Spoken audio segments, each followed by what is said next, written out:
In Hannibal news, a historic building that served as a hospital is again facing the possibility of being demolished.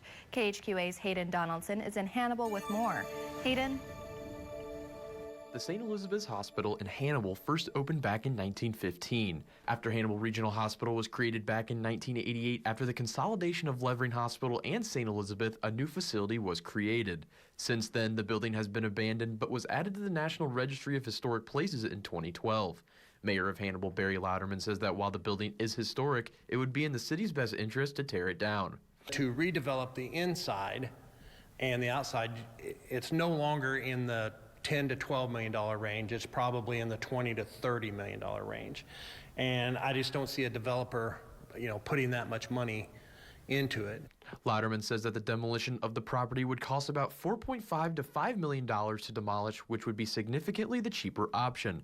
He says the city of Hannibal would definitely be sad if the day were to come. Literally thousands of Hannibal residents were born there. Their children were born there. There's doctors and nurses that work there. It'd be a sad day for it to go down. Lindsay Moeller lives just a few houses down from the abandoned property and has lived there for nearly 2 years now. She says that if given the option, it would be best to see the property get torn down. There's obviously been quite a bit of vandalism to the building as well. And while it would have been nice to restore it at some point, I think that time has come and gone. Maria Coons, the executive director of the Hannibal Regional Economic Development Corporation, says that when they look at buildings in town, the hospital is the poster child for possible redevelopment.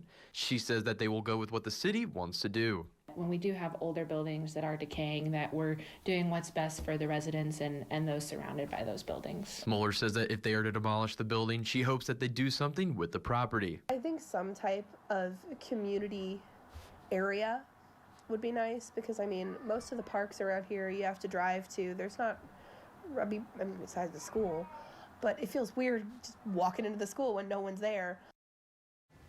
Now the city will be hosting a public meeting on Tuesday, April 9th at the City Hall to gather information on public opinion about the future of the building.